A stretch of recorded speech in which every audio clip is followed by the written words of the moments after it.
Gracia que me alcanzó, amor que no soltará.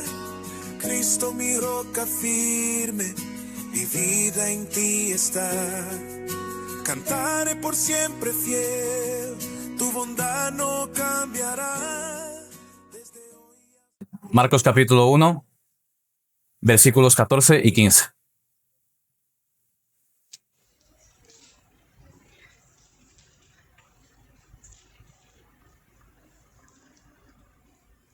Dice la palabra del Señor. Perdón. Después que Juan fue encarcelado, Jesús vino a Galilea, predicando el evangelio del reino, diciendo: el tiempo se ha cumplido y el reino de Dios se ha acercado. Arrepentíos y creed en el evangelio. Bendito Dios del cielo, Señor, gracias por tu palabra, Señor. Tu palabra que es viva y eficaz. Te imploro, Señor, en esta mañana, que penetre en lo más profundo de nuestro ser. Señor, haga de esa obra sobrenatural para que efectivamente podamos arrepentirnos y creer, como dice tu palabra, en lo más profundo de nuestro ser. Te imploro, Señor, todos los que estamos aquí, derrames tu sabiduría, Señor, ilumines nuestro entendimiento y, Señor, reprendas todo impedimento, Señor, que esté en nosotros, que esté en nuestro alrededor, para que podamos centrarnos en ti, escucharte a ti, Señor, verte a ti, deleitarnos en ti, en quien tú eres. Permítenos, Señor, conocerte un poco más, para que, como hemos visto, Señor, en el Salmo, tú seas nuestro único refugio, porque solamente a ti te necesitamos, Señor, para que quitemos nuestra mirada de cualquier cosa de este mundo y solamente te podamos ver a ti y deleitarnos delante de ti, Señor, en tu grandeza, en tu poder, en tu santidad. Todo esto, Señor, para tu gloria y para tu honra, en el nombre de Jesús. Amén. Tomen asiento, por favor, mis hermanos.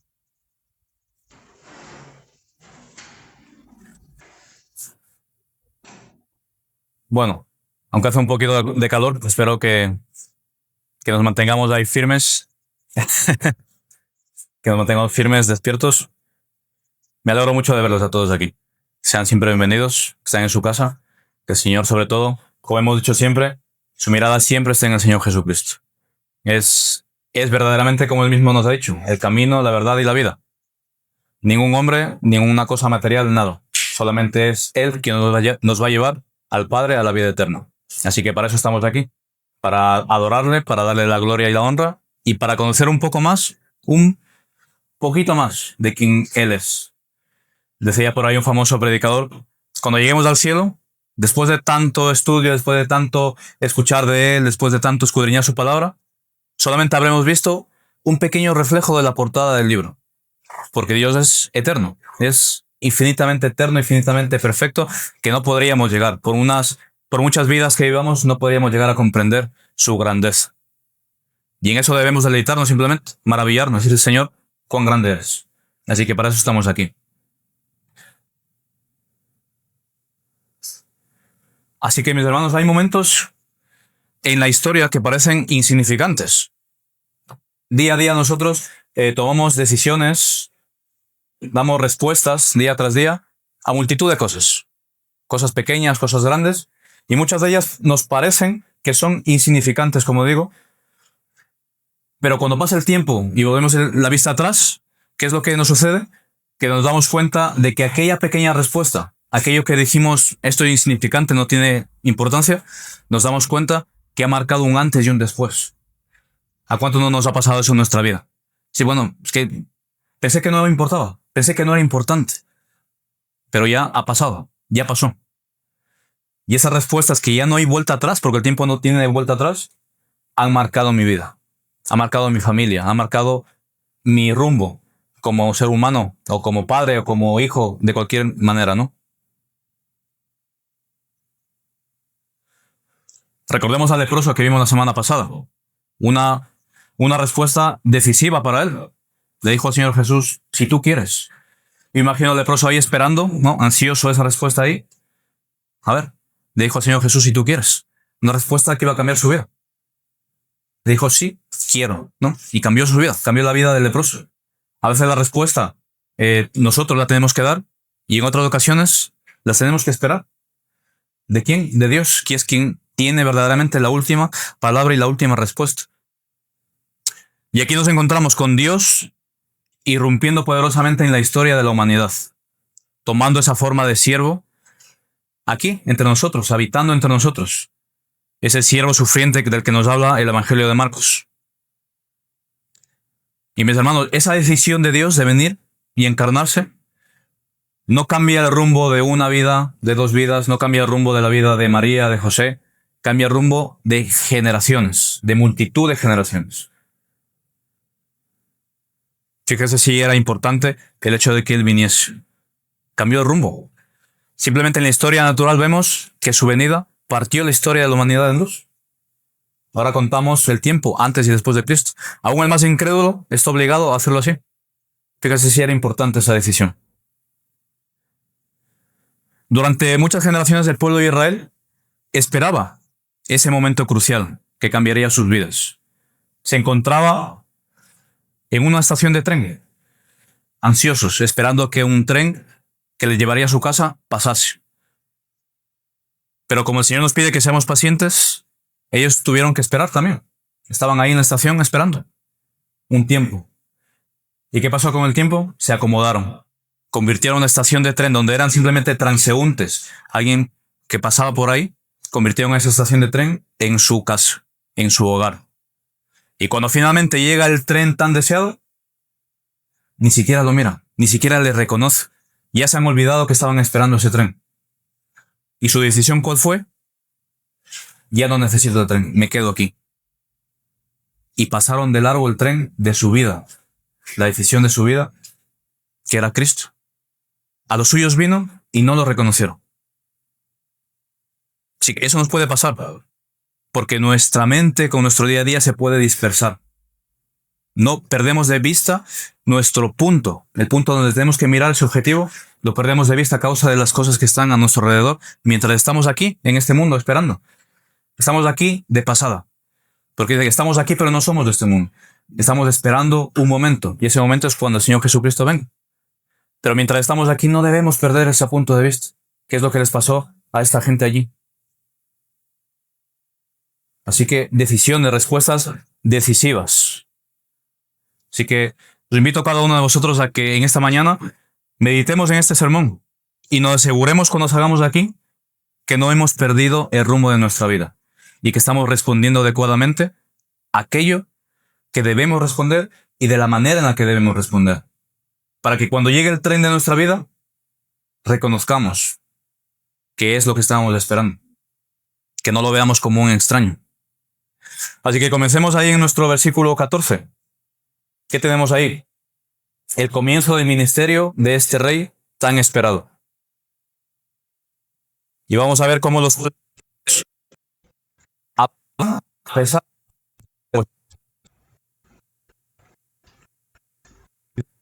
de Juan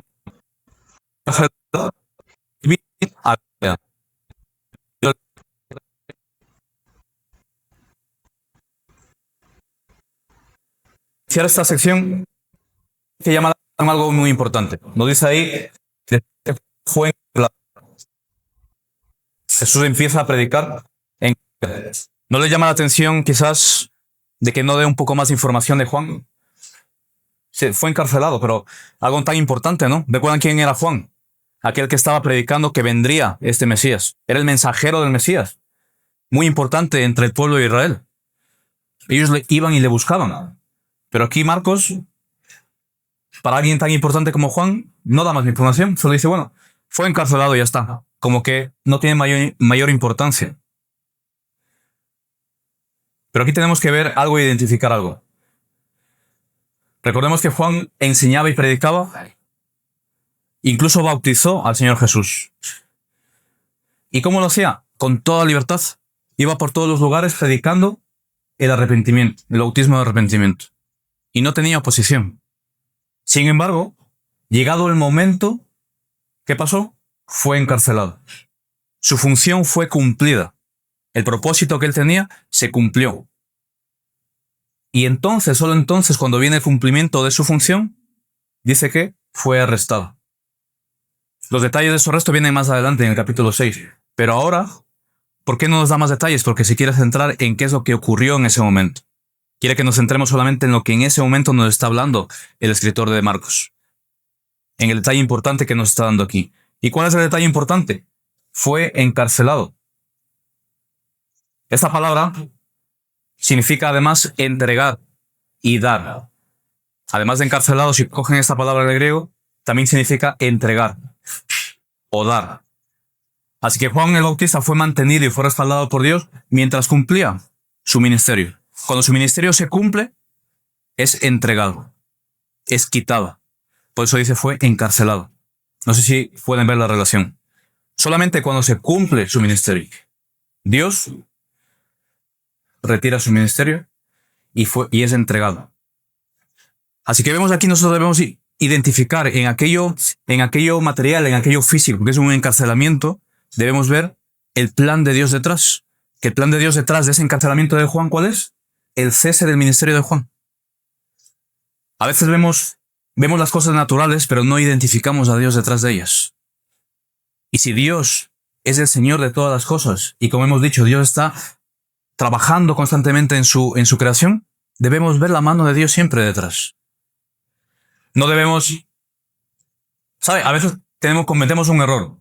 Vemos más la mano de Satanás detrás de las cosas antes que la mano de Dios. Como si Satanás fuese más poderoso que Dios.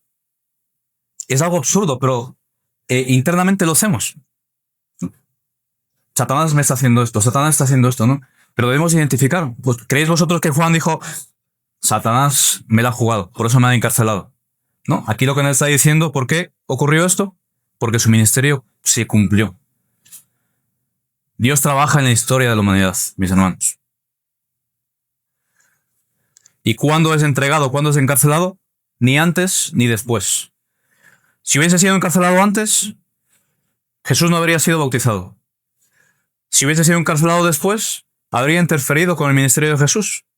En el momento oportuno, en el momento indicado, que él ni siquiera lo sabía cuándo, ni nadie sabía cuándo, Dios sí lo sabía, en ese momento, en el momento indicado, es encarcelado. Pero sin embargo vemos por el relato de Juan que hubo un tiempo en el cual Jesús y Juan había un periodo de transición. Jesús estaba también en Judea, mientras Juan seguía haciendo su ministerio. Hubo ahí un periodo de transición. Y este periodo debemos identificarlo cada uno de nosotros. Porque no solamente no se trata de una clase de historia. Esto que es real, que ocurrió, esto sigue ocurriendo en nuestra vida. Y lo tenemos que traer a nuestra vida, lo tenemos que aplicar a nuestra vida, a nuestro día a día. Porque simplemente si se queda ahí en una clase de historia, es simple información, que no nos va a ayudar para nada. Pero este periodo de transición, mientras Jesús y Juan estaban trabajando, cada uno independientemente, es un periodo de transición. Y veamos por favor ahí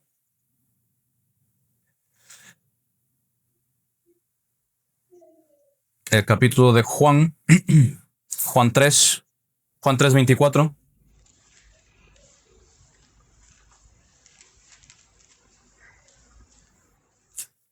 Juan 3:24 y 30 vamos a leer. Juan nos da más detalle. Dice, mientras Juan y Jesús todavía estaban por ahí, los dos trabajando, dice, Juan no había aún sido encarcelado.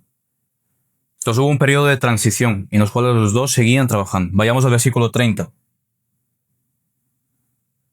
Y esto es el detalle, mis hermanos, que nosotros tenemos que tener siempre en cuenta. El versículo 30. Es necesario, dice Juan, que él crezca, pero que yo mengüe. En este periodo de transición es en lo que yo les hablo de que debemos meditar. Hay un periodo de transición en el cual yo debo desear cada día que yo mengüe y que Cristo aumente en mí cada día. Así como Juan, que yo tengo que menguar. Mi propio ser tiene que ir menguando. Ese periodo de transición en el cual hemos sido sacados de ese reino de las tinieblas e introducidos al reino de los cielos. Ese periodo, porque no inmediatamente nos convertimos en santos y perfectos, ¿no? Hay un periodo. Pero yo tengo que desear que en ese proceso, constantemente cada día, yo vaya menguando y el Señor vaya aumentando. Es lo que Juan está aquí haciendo. Es lo que nos está reflejando a nosotros para ahora, para nuestro día a día. y que de eso de yo menguar y el Señor crezca. Hermanos, cada uno de nosotros tenemos nuestras debilidades, nuestros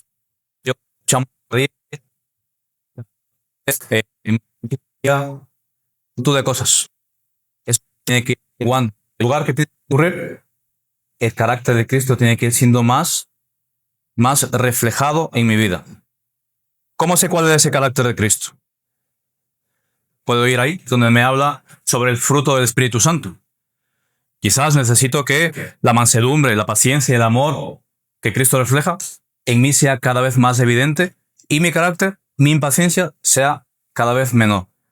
Es lo que nos está pidiendo aquí Juan y es lo que debemos identificar con Juan. Juan se estaba quitando, echando para atrás y el ministerio de Jesús empieza a funcionar. Y es lo que tiene que ocurrir en nuestra vida, si somos cristianos. Mi viejo hombre, tiene que ir echándose hacia atrás, porque estoy juntamente con Cristo crucificado. Y Cristo, su obra tiene que empezar a ser más visible en mí, en mi vida.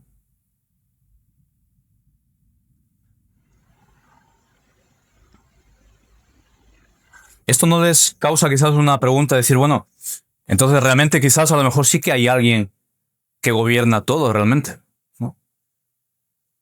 A Juan seguramente le sorprendió. Fue encarcelado en un momento que quizás él ni siquiera sabía. Pero como están viendo, ocurre en un momento exacto, puntual. Entonces sí que es verdad que a lo mejor hay alguien que sí que gobierna las cosas.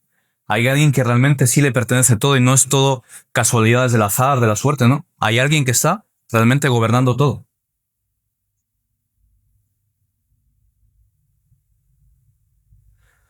¿Recuerdan que la semana pasada que hablamos de las voluntades de Dios? No sé si recuerdan. Había varias voluntades, ¿no? Había una voluntad decretiva en la cual Dios decretaba que algo sucediese y eso sucedería sí o sí. Sí o sí. Hay oposición, no hay oposición, sí o sí. La venida del Señor estaba decretada que vendría y así sucedió. No dependía del azar, de las circunstancias, no. Vendría y así sucedió. Hay cosas que Dios dice, esto tiene que ocurrir y va a ocurrir. Luego hay otra voluntad que es la voluntad decretiva, que esa es la que nosotros podemos resistir o no, podemos cumplir o no, podemos obedecer, no robarás, no matarás, no mentirás, ¿lo puedo hacer o no lo puedo hacer? Nos ha dejado allí en nuestra libertad. Pero la voluntad decretiva de Dios va a ocurrir. Juan es encarcelado en el momento indicado dentro de los planes de Dios, dentro de esa historia que Dios está ahí detrás, ocurre en el momento indicado. ¿Y esto cómo lo sabemos también? No sé si alguno de aquí que es cristiano, que cree en el Señor Jesús, puede decir, no, yo sí que decidí el momento exacto, la hora exacta, el día exacto, cuando iba a venir a los pies de Cristo. Creo que ninguno. Creo que a todos nos pilló desprevenidos. Cuando menos lo esperábamos, vino su Espíritu Santo y quebrantó ese corazón duro. Y nos trajo a los pies de Cristo, el Padre. Y eso ocurre cuando ninguno de nosotros lo habría planificado, ¿no?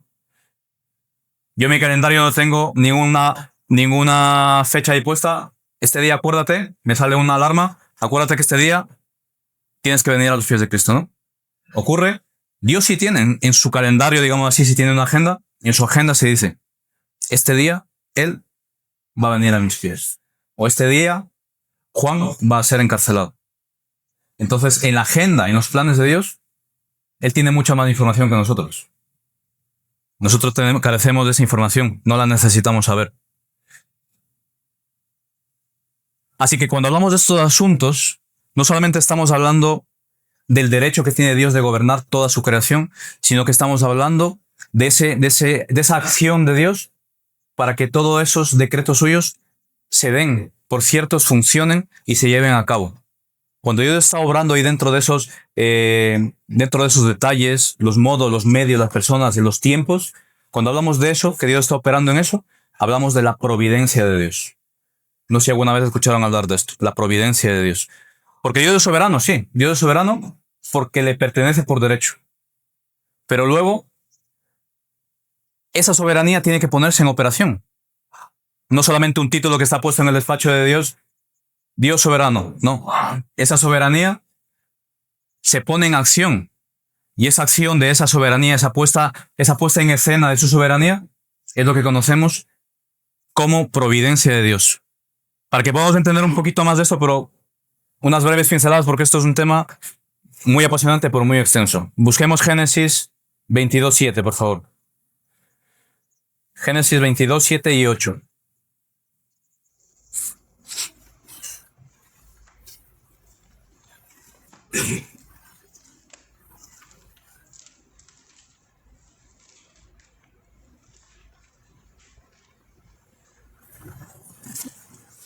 Génesis 22:7 y 8.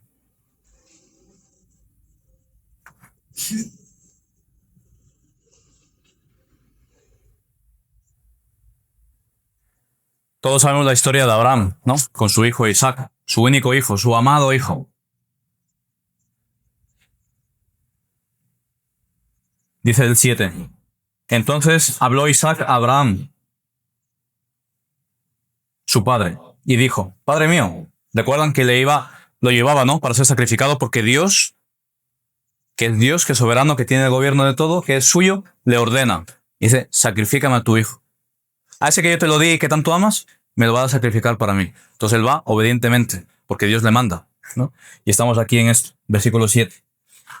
Padre mío, y él respondió: heme aquí, hijo. Y él dijo: he aquí el fuego y la leña, mas ¿dónde está el cordero para el holocausto? Y respondió Abraham: Dios se proveerá de cordero para el holocausto, hijo mío. E iban juntos. Como les decía antes, los niños son más listos de lo que creemos. Los niños escuchan, ven y entienden mucho más de lo que pensamos. Por eso debemos siempre transmitirles todo lo que nos es posible, porque ellos lo van a entender. Aunque están ahí entretenidos, pero ellos están escuchando. Entienden más de lo que pensamos, muchísimo más. Y nos damos cuenta por sus preguntas. A veces preguntan cosas, ¿no? Fíjense, Isaac: Padre, ¿dónde está el cordero aquel que vamos a sacrificar? Seguramente en su mente algo le sonaba ya. Algo podía deducir. Pero fíjense el versículo 8 que dice ahí: Dios proveerá. Esta palabra proveerá es la palabra ra en hebreo y significa ver. La palabra esta proveer que pone ahí significa ver. ¿Y esto qué es? Entonces aquí es cuando nosotros empezamos a entender cómo es que Dios está operando, cómo es que Dios está funcionando en su creación. Dios no es un simple observador que está en su casa viendo la tele cómo pasa la película y no puede hacer nada, ¿no? O viendo la tele y lo que sea. No es un simple observador. Cuando hablamos de Dios, es alguien que está siempre activamente obrando. Está obrando, está proveyendo con una intención, con un propósito. Es decir, es la acción intencional de Dios en cada circunstancia. Donde sea que Dios está mirando, Él actúa. Nunca Dios simplemente ve y se queda, pues bueno, a ver qué pasa aquí, ¿no? ¿Cuál es el siguiente capítulo? No. Donde sea que Dios ve, Él obra, Él actúa. Siempre. Siempre que vemos en la Escritura que dice Dios mira o Dios ve o nos da la intención de que Dios está observando, siempre detrás hay un propósito, siempre está obrando, siempre está proveyendo, siempre está obrando en su creación para llevar a cabo todo lo que Él ha decretado que suceda, o para llevarnos donde debe llevarnos o tiene intención de llevarnos.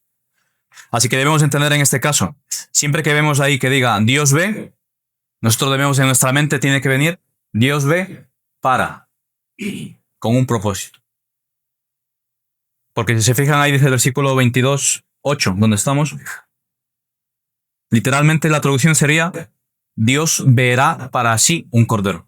Cuando dice Dios proveerá, la traducción más literal sería Dios verá para sí un cordero. Dios verá para sí un cordero.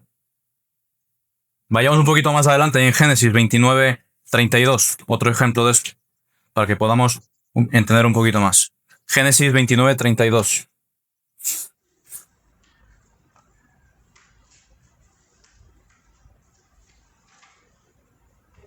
Una de las esposas de Jacob.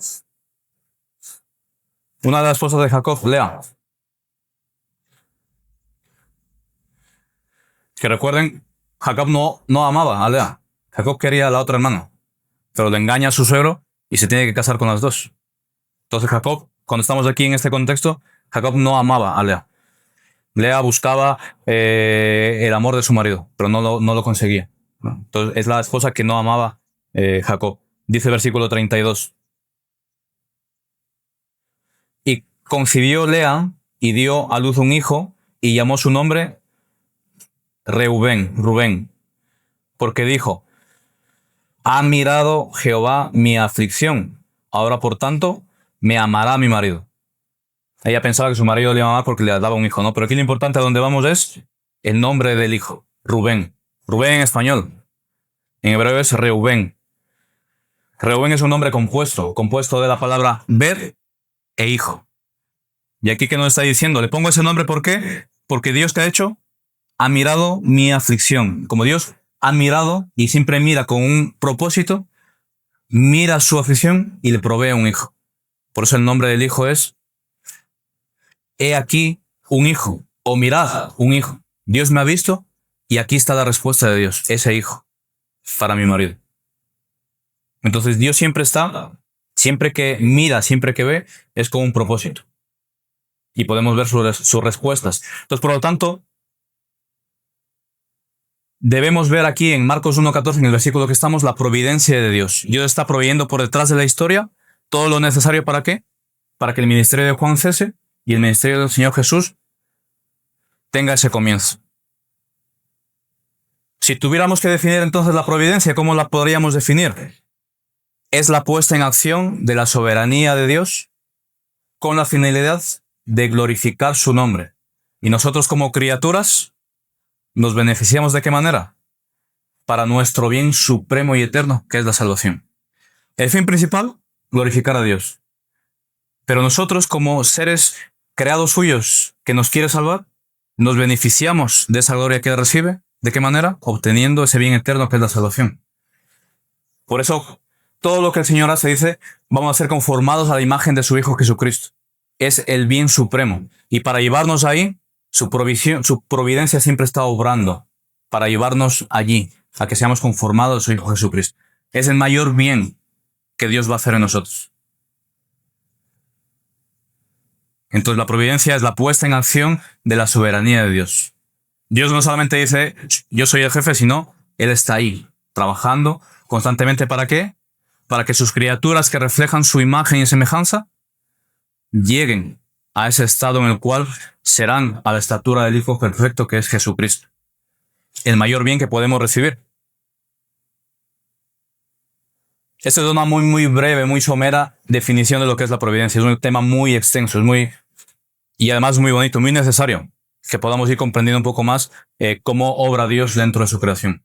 No es un Dios tirano, no es un Dios perverso, no es un Dios malo, sino que el fin último que quiere para nosotros es que nos parezcamos a Cristo. No hay nada mejor que podamos desear. Aunque en muchas ocasiones para llevarnos ahí, nos tiene que moldear, nos tiene que pulir, nos tiene a veces que romper y volver a construir. Pero es con el mayor y mejor propósito, que es reflejar a Jesucristo. Porque de otra manera no podríamos estar delante de Él. El pecado, la maldad, la impureza no puede estar en su presencia. Por lo tanto, para poder estar una eternidad delante de Él, nos va a tener que moldear, para que llegado ese día seamos glorificados, plenamente transformados a su plena imagen. ¿Esto de qué manera me tiene que ayudar? No tiene que quedarse ahí en lo teórico. ¿De qué manera me tiene que ayudar el conocer esto de la providencia de Dios? En que mi fe tiene que ser más firme. Mi confianza en el Señor tiene que ser más sólida, sabiendo que en medio de mi historia, de mi vida, de mi día a día, Dios está ahí presente. Aunque yo no lo vea, Él está presente ahí. No sé si alguno lo ha podido experimentar en algún momento que ha dicho, Señor, que ojalá, no sé, venga alguien ahora mismo y me pueda ayudar en algo. Y viene alguien, te toca el timbre y te responde. No viene Dios literalmente, pero Dios está operando. Te manda una persona, te manda un hermano, te manda cualquier cosa y te lo pone en el camino. Pero para eso uno debe conocer que Dios está ahí. Dios está operando, funcionando en su creación. No nos ha dejado solos. No es un Dios tirano que ha dicho, bueno, voy a crear porque me aburro de los seres humanos y los dejo ahí, que se busquen la vida. No, Dios está ahí. Porque por eso dice que ha puesto su imagen en nosotros. Y Él está cuidando su imagen en semejanza. Y la va a restaurar. Y esto, mis hermanos, del mundo allí fuera, cuando salimos fuera, ¿qué nos va a decir? No. El azar, la suerte, las casualidades. No. ¿Qué mala suerte has tenido? ¿Has perdido el trabajo? Pero lejos de caer en ese engaño, debo pararme a pensar, Señor, imagínense, si he perdido el trabajo, Señor, ¿para qué he perdido el trabajo? ¿Qué está pasando? ¿Qué necesitas? ¿Qué vas a hacer conmigo? Eso es lo que yo debo preguntar. ¿A dónde me vas a llevar? Si está ocurriendo algo complicado en mi vida, pedirle al Señor, Señor, ayúdame a confiar en tus planes, ayúdame a confiar en que esto tú lo estás encaminando. Y si yo confío que Dios es bueno, confío que tus planes son buenos. Aunque ahora mismo no lo entienda, sé que me vas a llevar a un mejor estado. Sé que me vas a llevar a un lugar en el cual ni siquiera podría imaginar. Entonces ahí debemos nosotros identificar ahí la mano del Señor, su providencia. Y respecto a nuestro versículo ahí, con Juan, ¿qué además nos está diciendo? Cuando el Señor tiene algo planificado, que dice, esto va a suceder, cualquier oposición que se pueda poner delante no va a detener su mano, porque la mano de Dios es más poderosa que la mano del hombre. Así que nada podrá detener su mano. Así que si tú has confiado en Dios y has dicho, Él es mi Señor, y tú confías que Él te va a llevar, Él te va a mantener para que termines delante de su presencia una eternidad, Él lo va a hacer. Confía en Él, confía en esos planes. Déjate llevar por Dios, déjate guiar por Dios. No te resistas. Los que tienen niños. ¿Cuántas veces su hijo se porta mal? Y quizás dice, nos vamos a casa y no quiere. Y lo tienen que coger en cuello y se lo llevan. Al final se lo llevan. Le sería más fácil para decir, bueno, vale, venga, voy voluntariamente. A veces hacemos eso con Dios. Dice, te voy a llevar. Ya eres mío. Te voy a llevar delante de mi presencia y te voy a transformar. No te resistas como el niño. No estés ahí revolviéndote. Déjate llevar. Confía en los planes de Dios. Y esto es lo que ocurre aquí con Juan. Juan, tu tiempo se ha cumplido. Juan no tenía que ver, qué mala suerte, ahora me han encarcelado, ahora qué pasa. Sabemos que luego Juan le cortan la cabeza. Pero no, él confía en los planes de Dios. Él confía en que él tenía un propósito y lo está cumpliendo. Así que sigamos ahí en el versículo 14. Fíjese qué más cosas suceden aquí. Versículo 14.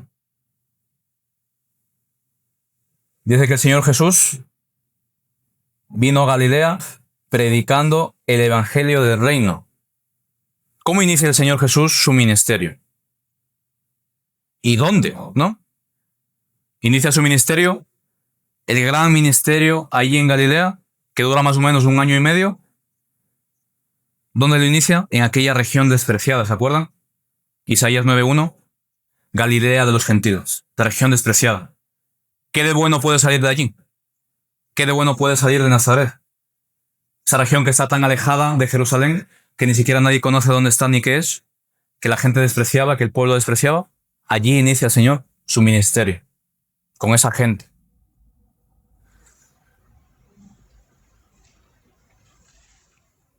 ¿Qué pasaba con Juan? La gente venía, iba a Juan a buscarlo para que le bautizase. Pero ahora, ¿qué ocurre aquí? ¿Qué dice? El Señor estaba en el río esperando que la gente viniese. No, dice el Señor, vino a Galilea. Dios va al encuentro de aquellos que le necesitan. Ahora el predicador, el rey, el siervo va a buscar, va a predicar ese evangelio, va al encuentro de aquellos que le necesitan. Dios da siempre el primer paso. Dios siempre da el primer paso. ¿Y el primer paso cuál es? La predicación. Cuando Dios obra, lo primero que hace es hablar. Dios dijo, sea la luz. Y la luz fue. Cuando viene a tu vida, te habla por medio del evangelio. Te predica en el evangelio. Y su luz resplandece en ti. Todo inicia por la palabra. Porque es en la palabra de Dios donde reside el poder de Dios. Fíjese que el Señor Jesús no empieza haciendo milagros para llamar la atención, ¿no? Empieza predicando, hablando las verdades del reino. Aquello que el mundo no quiere escuchar. Porque choca mucho con su ego, con su pensamiento de sí mismo. Aquello que el mundo no quiere escuchar es aquello que el Señor Jesús empieza a hablar, empieza a predicar a esas personas. Esto nos debe hablar a nosotros mucho y bastante. Porque el Hijo de Dios, el Hijo del Hombre, Lucas 10:19, el Hijo del Hombre vino ¿a qué? A buscar y salvar lo que se había perdido. el Hijo del Hombre, Dios mismo, se viene, se encarna a buscar lo que se había perdido. ¿Por qué tiene que venir a buscar lo que se había perdido? Porque el que está perdido no puede ir a buscar a Dios. Nosotros no podemos ir a buscar a Dios. Nadie puede ir a buscar a Dios. Por eso dice que Él tuvo que venir a buscar lo que se había perdido. Y miren 1 de Juan 4:19, si lo quieren buscar. 1 de Juan 4:19. Teniendo esto en mente, lo que dice Lucas. El Hijo del Hombre vino a buscar y salvar lo que se había perdido. Y luego tenemos 1 de Juan 4:19. ¿Qué nos dice ahí? Nosotros le amamos a Él porque Él nos amó primero. Dios vino a buscarnos, a salvarnos. Y nosotros le amamos a Él porque hemos sido encontrados, hemos sido salvados. Y como hemos sido amados primeramente por Él, entonces consecuentemente nosotros le amamos. Pero previamente Dios ha venido y ha hecho su trabajo, ha hecho el primer paso. Él, a quien nosotros ofendemos, a quien nosotros constantemente estamos obrando en contra de su voluntad, Él viene a nuestra búsqueda.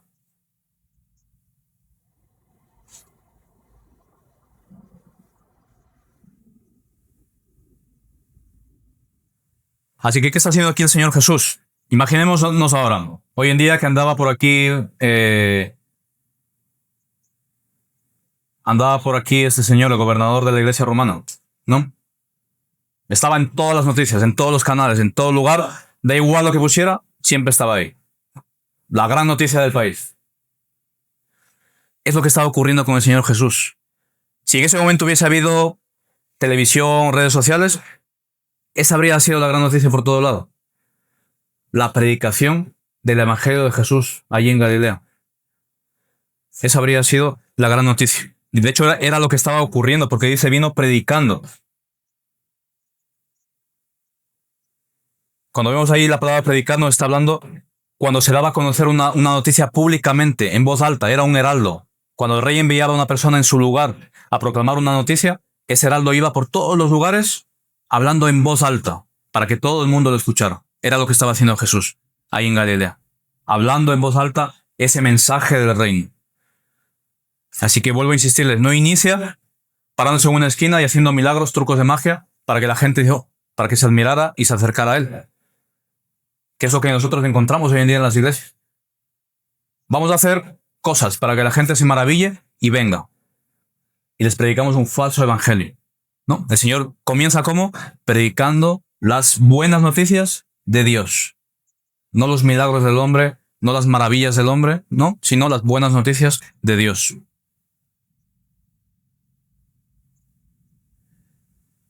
El apóstol Pablo nos recuerda la importancia de la predicación. Vayamos por favor a Romanos 10:13. La importancia de la predicación, la gran comisión dada por el Señor Jesús. Romanos 10, capítulo 13. Capítulo 10, versículo 13, perdón.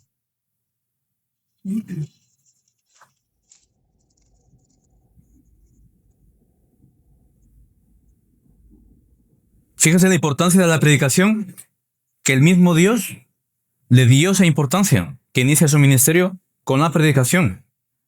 Dice el versículo 13, porque todo aquel que invocar el nombre del Señor será salvo. ¿Qué tiene que ver esto? Sigamos leyendo. ¿Cómo pues invocarán en quien no han creído? ¿Y cómo creerán de quien no han escuchado? ¿Y cómo oirán sin haber quien les predique? La salvación, dice el Señor, que a Dios le ha placido que la gente sea salvada por medio de la locura de la predicación, por medio de palabras que aparentemente salen de la boca del hombre. Es Dios mismo obrando cuando ese mensaje es fiel. Fíjense la importancia de la predicación. La predicación es el medio por el cual el Espíritu Santo convence de su estado a cada uno de los pecadores y el Padre lo atrae a los pies de Cristo por medio de la locura de la predicación. Entonces, si el mismo Rey de Reyes dio la importancia a la predicación, ¿cuánto más nosotros no debemos dársela? ¿Por qué? Porque por medio de esa predicación viene el mayor milagro. El mayor milagro que nosotros podemos decir a la gente, mira, aquí ocurren milagros extraordinarios. El mayor milagro que va a ocurrir es la conversión de una persona por medio de la predicación. Y eso lo vas a ver a medida que esa persona va a ir transformándose. Y vas a ver verdaderamente, es un milagro. Muchos de aquí podemos dar testimonio. ¿Quiénes éramos y quiénes somos ahora? El mayor milagro de nuestra vida. Entonces, esos son los milagros que ocurren con la predicación. Cuando la predicación es fiel a la Escritura. Cuando no diluimos el mensaje para caer bien, o no diluimos el mensaje para que la sociedad nos vea con agrado, no. Las verdades del reino.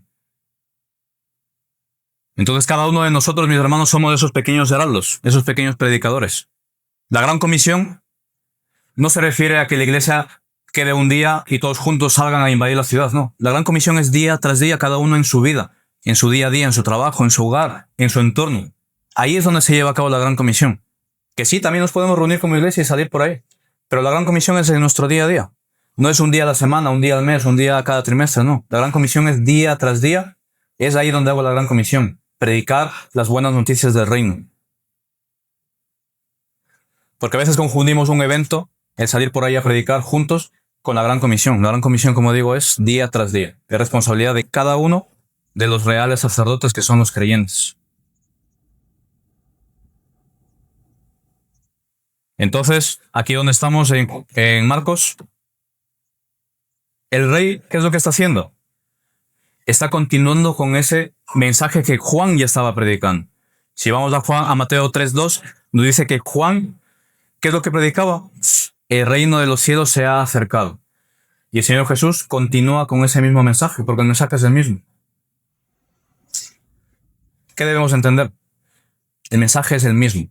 El mismo que predicó el Señor Jesús es el mismo mensaje que nosotros debemos predicar. No debemos cambiarlo, porque vivimos en el siglo XXI.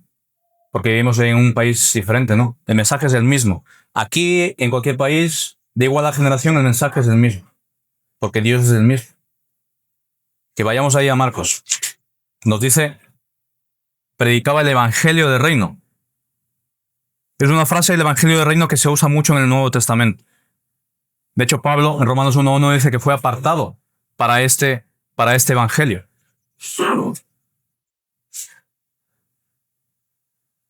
Las buenas noticias de Dios. Evangelio significan buenas noticias. Por eso dice el Señor Jesús predicaba ¿qué? Las buenas noticias del reino de Dios. Así que en el sentido más perfecto que podamos entender, dado que Dios no miente, Él provee la verdad absoluta. Lo que nos está aquí proclamando el Señor Jesús no es un mensaje religioso, no está expresando la misma voluntad de nadie, sino está expresando las verdades que provienen de Dios. Nos está expresando la voluntad de Dios que sí o sí se van a cumplir. Esa voluntad que no puede ser resistida, esa es la buena noticia. Porque si entendemos que Dios no miente y Él es la verdad, todo aquello que proviene de Él es verdad. Las noticias que provienen de Él, que Él manda a transmitir, son verdad. Y si Él ha dicho que por medio de la predicación la gente se va a convertir, eso va a ocurrir. Así que no se trata de un mensaje electoral de parte del Señor Jesús, de ahora, bueno, soy el nuevo rabí, soy el nuevo... No es un mensaje electoral. Es un mensaje que proviene de Dios mismo. Fíjese cómo lo califica el apóstol Pablo el mensaje del Evangelio. Veamos ahí en Romanos 1:16. Ya nos aseguraba que la predicación es importante, pero nos da un poco más de detalle. ¿Qué era esto del Evangelio? Romanos 1:16. Dice, porque no me avergüenzo del Evangelio, porque es poder de Dios para salvación. No sé si alguna vez han meditado en esto. ¿Por qué la importancia de que Cristo empezó predicando ese mensaje? ¿Por qué nos manda que todos lo prediquemos? Porque Pablo nos dice, es algo extraordinario. No solamente eso, sino que es poder de Dios para salvación. Esta palabra que tienen ahí, poder, es la palabra dinamis. ¿Alguna vez han escuchado la palabra dinamita? A la dinamita se le puso el nombre de dinamita precisamente por esto, para expresar, para transmitir el poder, la fuerza de esa explosión que puede producir la dinamita. Por eso la dinamita se llama dinamita, para que evoque el poder que tenía esa explosión. Y es lo que nos está diciendo aquí. Cuando dice es poder de Dios, es la capacidad que está inherente en algo o en alguien para hacer posible una acción. Esa capacidad, esa gran explosión es inherente, es propia de la dinamita. Está en el propio explosivo. Y de la misma manera nos dice aquí que el poder para salvación es inherente. ¿En quién? ¿En el hombre? No, en Dios. El poder para salvar es inherente a Dios. La capacidad, la posibilidad de que alguien sea salvo reside en este poder que pertenece a Dios. Es poder ¿de quién? De Dios. La capacidad es de Dios. ¿Para qué? Para salvar. ¿Cómo lo hace? Por medio del Evangelio. Así que ¿cómo una persona viene a salvación? Por medio del Evangelio, que es predicado por personas. Pero ¿dónde reside el poder, la capacidad para poder traer ese muerto a la vida? Reside en Dios. En nadie más, es inherente a Dios. La capacidad de resucitar a alguien de los muertos. Entonces, la capacidad de hacer grandes explosiones en una montaña para hacer un túnel, para hacer algo, no reside en el operario que va y pone el explosivo ahí. Reside en el propio explosivo. Reside en la propia dinamita. Y esto es cada vez más habitual que escuchemos argumentos en contra de esta verdad, que el Evangelio es poder de Dios y no del hombre. Muchos argumentos. Ustedes ven por internet hay muchos argumentos en contra de esto. De que el poder está en Dios, no está en el hombre. No está en nuestros anhelos, no está en mis palabras, no está en nosotros. Está en Dios y en su Evangelio. Y se encontrará muchas veces por ahí. Pero ¿cómo me dices que yo, un ser humano inteligente, tan listo, no puede acercarse a Dios por sus propios medios, por su propia inteligencia, por su propia sabiduría? Estamos en el siglo XXI. ¿Qué tanto hemos avanzado? ¿Cómo es que yo no voy a poder llegar a Dios? Muchas veces vas a escuchar esos argumentos.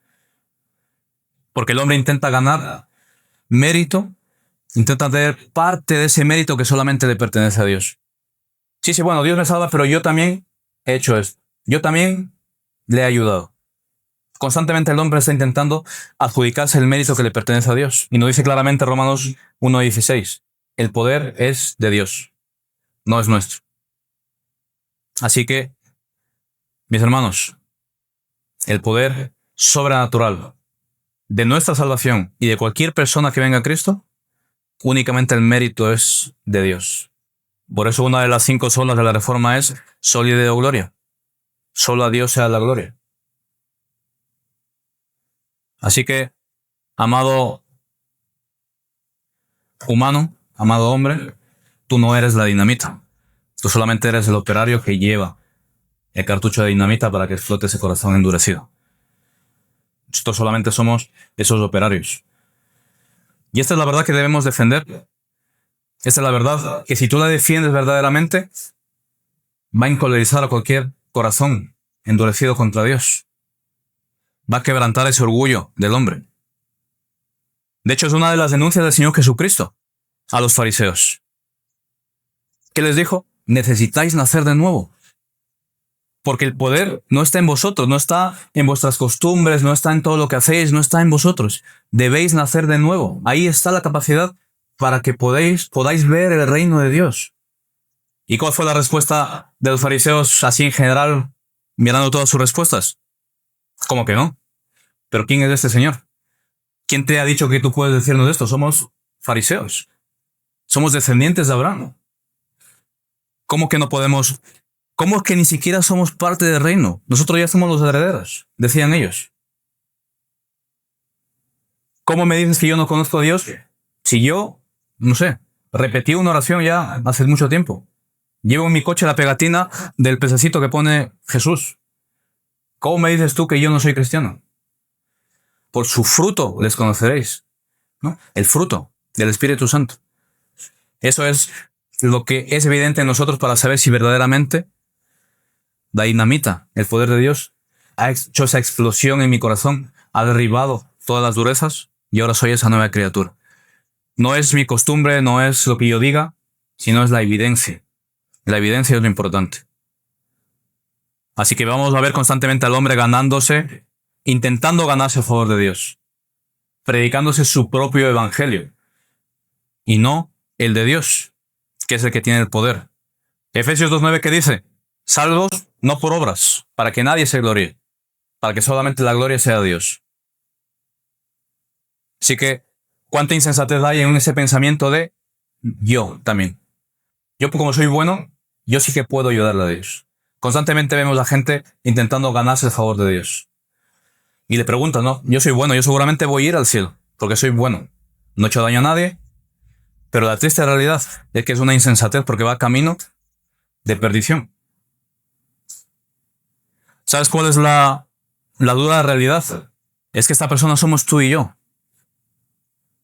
Esta persona somos tú y yo que constantemente nos predicamos nuestro propio evangelio.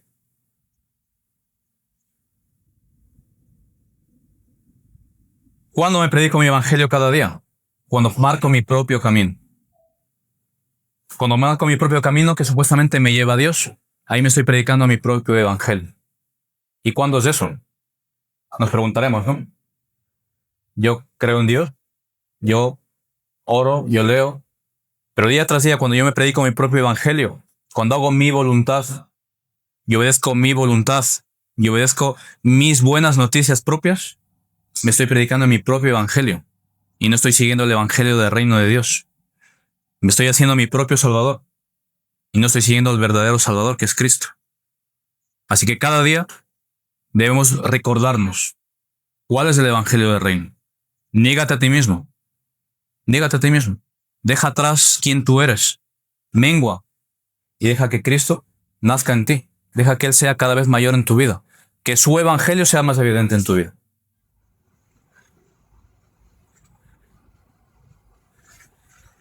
Y ya para ir terminando, veremos el versículo 15, ahí en Marcos, versículo 15.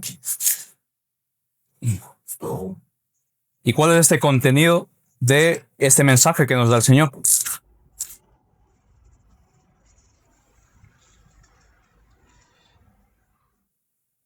¿Cuál es el contenido del mensaje del Rey? El tiempo prometido ha llegado. Tú que estabas ahí esperando ese mensaje, estabas esperando al Rey Mesías, tú que estabas ahí esperando esa buena noticia, ha llegado. Deja de esperar, ya se ha cumplido el tiempo. Pero fíjese una cosa muy importante aquí. Cuando dice ahí el tiempo ha llegado, no se refiere al tiempo cronológico. No es que Dios dijo, pues, en tal fecha, tal día, tal hora, iba a llegar. No. Aquí lo que se está refiriendo, la palabra ahí es la palabra kairos. No es la palabra cronos. La palabra cronos sí no hace referencia a una hora, un tiempo, una fecha.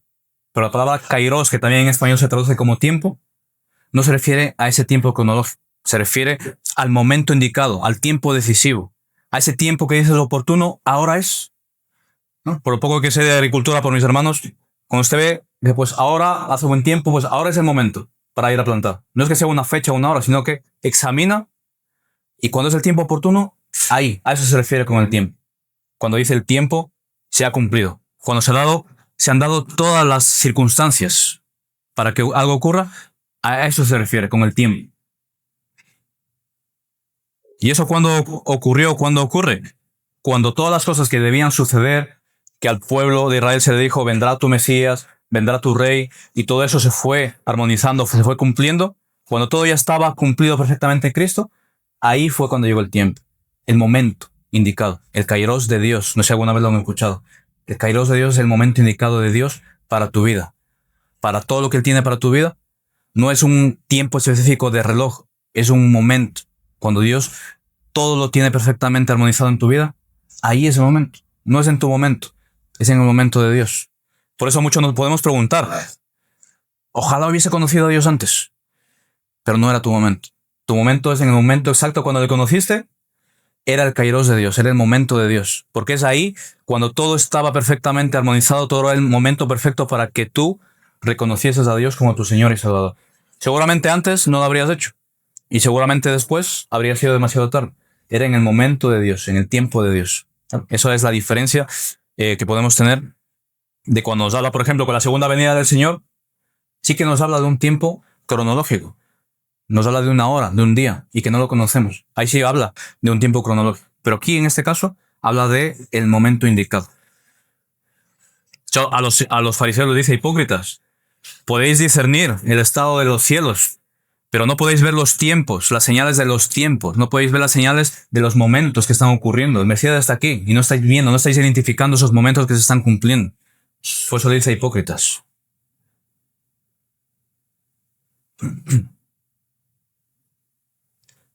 Entonces, en ese momento, cuando dice el Señor, el tiempo se ha cumplido. Todo lo que la Escritura venían hablando de mí, todo lo que la Escritura decía de mí, ya está. Estoy aquí. Todo perfectamente cumplido. En la manera indicada, en el tiempo indicado, incluso su heraldo, que era Juan, vino de la manera indicada. O sea, todo perfectamente y ya estaba. El momento, el tiempo de Dios indicado para que Cristo iniciase su ministerio. Todo perfectamente, la providencia de Dios obrando en plenitud. Nada quedó al azar. La Escritura en ningún momento nos dice, bueno, sí, irá el Mesías, pero bueno, en algún momento, cuando coincida. No, perfectamente armonizado por la mano de Dios. Y sigue más adelante, dice, el reino de Dios se ha acercado. Nosotros hoy en día, cuando vemos ahí el reino de Dios, debemos entenderlo como esa esfera donde Dios actúa en el sentido redentor, en el sentido salvador. Esa esfera espiritual en donde todo aquello que Él ordena desde el punto de vista redentor es obedecido eficazmente. Es decir, se cumple. Cuando dice una persona, sea la luz en tu vida, ven a los pies de Cristo, eso se cumple. ¿Y eso dónde lo podemos ver hoy en día? Muchas veces se ha manifestado en la humanidad, pero hoy en día esto lo vemos en la iglesia universal, en el cuerpo invisible de Cristo. Ahí es donde está operando el reino de Dios. Ahí es donde está operando el reino de Dios, donde la voluntad de Dios, del Señor, de la iglesia, está plenamente vigente y plenamente se cumple. Pero ¿qué es lo que ocurre? Cuando nos dice Colosenses 1:13, nos ha librado de las potestades de las tinieblas y nos ha trasladado al reino de su Hijo. Ya lo ha hecho. Y Lucas 17:21 dice, el reino está entre vosotros. Es decir, ese reino ya está aquí, está funcionando, está operando. Todavía no lo podemos ver con nuestros ojos. Hay una frase por ahí muy famosa que dice, ya, pero todavía no.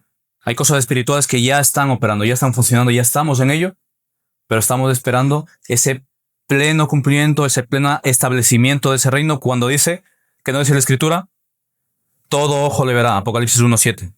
He aquí vienen las nubes y todo ojo le verá. Cuando Él venga, que vendrá a juzgar absolutamente todo, vendrá a cumplir la promesa de Isaías 65:17, que lo vemos también en Apocalipsis 21:1. ¿Cuál es esa promesa? He aquí yo crearé nuevos cielos y nueva tierra. Ahí, en su segunda venida, ese reino que está ahí ya vigente será visible.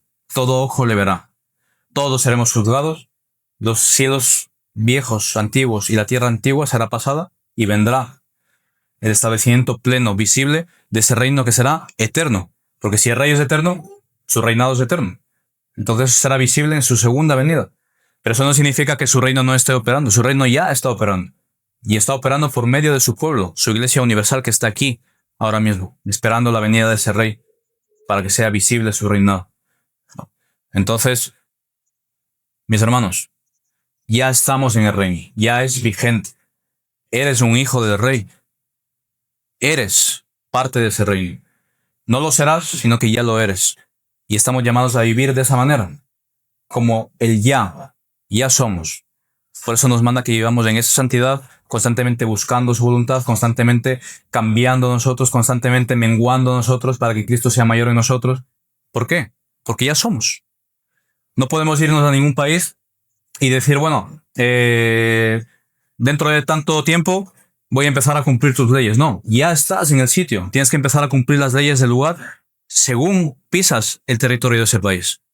Y cuando tú has confesado a Cristo, ya estás dentro del reino. Por lo tanto, ya debes empezar a funcionar, a comportarte, a pensar, a vivir como un hijo del Señor, como un ciudadano del reino de los cielos. Aunque ahora mismo carnalmente sigues aquí. pero tu ciudadanía ya no es de este mundo. Y es a lo que nos está llamando. Por eso dice la siguiente parte, la respuesta a ese mensaje. Si hemos comprendido quién es Dios, hemos comprendido que su reino ya está, ¿cuál es la respuesta? Arrepentimiento y fe. Arrepentíos y creed. Cuando dice arrepentíos y creed, lo está diciendo de una manera activa, perfecta, presente. Es la forma del verbo. Es decir, una respuesta actual, en el ya. Y es un mandato. Requiere de nosotros una respuesta activa y constante. Debemos vivir constantemente en arrepentimiento. Nuestra vida debe ser una constante vida de arrepentimiento. Y eso sustentado con la fe. Si vemos la fe y el arrepentimiento, ¿por qué dice arrepentíos y creed? La fe y el arrepentimiento son las dos caras de una misma moneda, son inseparables. Si yo me arrepiento, yo puedo creer. Pero no puedo decir, Señor, yo creo en ti, y no haberme arrepentido y seguir viviendo de la misma manera. Porque entonces es una fe falsa. Para yo poder creer, debo haberme arrepentido. ¿Y qué es esto de haberme arrepentido de mis pecados? No sé alguna vez, ¿qué significa arrepentimiento para vosotros? ¿Qué puede ser esto de arrepentirse? En Hechos de los Apóstoles dice, arrepiéntete, pues de esta tu maldad, y ruega a Dios si quizás te sean perdonados el pensamiento de tu corazón. Cuando yo me arrepiento ocurre algo en mi vida. Imagínense, tenemos una pared. Tienen una pared en su huerto. Tienen una pared, pero resulta que la pared no tiene columnas. Solo son los ladrillos. Es una pared inestable, ¿no? Pero ¿qué es lo que hacen? Compran un papel de estos pintados con apariencia de columnas y se la ponen ahí. Pues ya está, solucionado. Ya tiene columnas, ¿no? Eso es lo que muchas veces hacemos. Remordimiento. Sentimos remordimiento, no arrepentimiento. ¿Y qué es lo que nos manda el Señor? Que derribemos esa pared que no tiene columnas y volvamos a construir la pared correctamente con sus columnas para que sea sólida. Eso es el arrepentimiento. Un cambio completamente renovado, transformado. No un parche a lo anterior, sino algo nuevo, algo diferente. Un pensamiento nuevo, diferente. Por eso dice aquí, te sean perdonados los pensamientos de tu corazón. Porque cuando tú te arrepientes, esos restos de esa pared vieja que echaste abajo, tienes que pedirle al Señor que quite ese escombro. Esos pensamientos viejos de tu corazón te sean perdonados. El escombro de esa vieja pared tiene que ser removido, tiene que ser quitado. No puede cohabitar tu viejo pensamiento con tu arrepentimiento si fue genuino. Porque si la pared es la misma, simplemente le has dado una mano de pintura, le has puesto un papel bonito, no es arrepentimiento. Eso es remordimiento. El arrepentimiento es una acción. El remordimiento es una emoción. Que hoy te vas a sentir muy mal, pero mañana, como ya se te ha pasado, ya no pasa nada. Vuelves nuevamente a vivir de la misma manera. Entonces no te has arrepentido. Si te has sentido remordimiento y dices, Señor, ahora sí creo en ti, pero mañana sigues viviendo igual, no te has arrepentido. La fe que tú has dicho tener en Dios es falso. Yo sé que mi fe es verdadera cuando verdaderamente yo he cambiado. He derribado esa vieja pared, esos viejos pensamientos, esa vieja manera de vivir la he derribado y ahora he construido un nuevo camino. Eso es el arrepentimiento genuino. Y ese arrepentimiento genuino obligatoriamente me va a llevar a creer en Dios. Por eso son las dos caras de una misma moneda. No pueden separarse. Por eso el Señor siempre nos habla de qué. Dice en Hechos, de manera que a estos también les ha concedido el arrepentimiento para vida. Ese arrepentimiento que no está en ti, que tú no puedes, Dios te lo ha dado. Imaginémonos por un momento vuestros hijos. Vamos a una heladería y el niño quiere un helado. Pero no tienes dinero para dárselo. Quieres dárselo, que sí, quieres darle el helado, pero no tienes dinero. Pero viene Dios, te da el dinero y voluntariamente y con todo amor del mundo se lo compras. El arrepentimiento viene de Dios, tú no lo tienes porque no te pertenece a ti y te lo da. Y entonces tú te arrepientes. El arrepentimiento para salvación. No remordimiento. El remordimiento sí que nace en mi corazón. Pero el arrepentimiento viene de Dios. E incluso la fe viene de Dios. Dice Efesios 2:8. Salvos por gracia por medio de la fe. Y esto no es de vosotros, es un don de Dios. La fe, Dios también te lo da. Mira que es tan bueno Dios que no me dice, tú con tus medios arrepiéntete y cree en mí. No. Dios viene y te da. Dice, yo sé que tú no puedes, porque estás muerto en tus delitos y pecados. Yo te doy el arrepentimiento y te doy la fe. Y ahora tú puedes hacer. Y es ahora cuando tú lo haces. Es por eso que, como Él nos amó primero, cuando Él todo eso, vengo y reconozco, Señor, soy salvo solamente por gracia, solamente por tus obras, por tus méritos, por tu poder que reside en ti, soy salvo. Y entonces yo te amo. ¿Te das cuenta que son consecuencias? Mi amor a Dios, mi arrepentimiento, mi fe, es algo que yo lo hago voluntariamente, pero con la provisión de Dios. Por eso, mis hermanos, nosotros siempre debemos decir, sólida de gloria, solamente la gloria sea para Dios. Cuando nosotros reconocemos esto, la mano de Dios obrando detrás de todo. Y para terminar, mis hermanos, ¿qué deberíamos pensar, meditar, reflexionar? Si el resplandor del Evangelio verdaderamente ha brillado en tu vida, has tenido el privilegio de que Dios te concediese esos regalos, la fe, el arrepentimiento, ha roto tu corazón endurecido, ¿has tenido ese privilegio? Escucha el mensaje. Escucha. Ven a los pies de Cristo. Ven a los pies del Rey. Porque Él te está invitando a que entres a su reino. Te está invitando a que ahora seas un coheredero suyo. Te está invitando a que ahora seas su hermano. Porque somos hijos de un mismo Padre. Así que nos está invitando, mis hermanos, a que humillemos mi corazón delante de Cristo y reconozcamos que yo no puedo. Yo no tengo la capacidad de Dios. Pero Dios sí lo tiene. Y si yo confío en ese Dios todopoderoso que está siempre obrando en su creación, que provee todo aquello que es necesario. Recuerden a Abraham e Isaac. ¿Dónde está el carnero? Dios verá para sí un cordero. De la misma manera, yo clamo a Dios, Señor, ¿cómo me voy a arrepentir? Yo no puedo. Dios te proveerá la fe y el arrepentimiento. Y cuando tú entiendes esa realidad de quién es ese Dios en quien tú confías, tu fe puede ser cada vez más fortalecida, más firme y más estable. No te vas a desesperar por las circunstancias, sino que vas a decir, alma mía, tranquila, como vimos en el Salmo. Confía solamente en Dios. Él sí tiene el control. Y eso, mis hermanos, es lo que quiero que nos llevemos hoy de aquí. Que únicamente veamos al Dios todopoderoso, al Dios que provee, al Dios que está siempre ahí presente. Ese Dios en el que confías. Confía, reposa en Él, que tu alma repose en Él.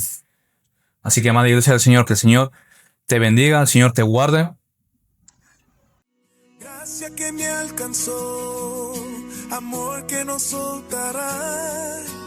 Cristo mi roca firme, mi vida en ti está. Cantaré por siempre fiel, tu bondad no cambiará.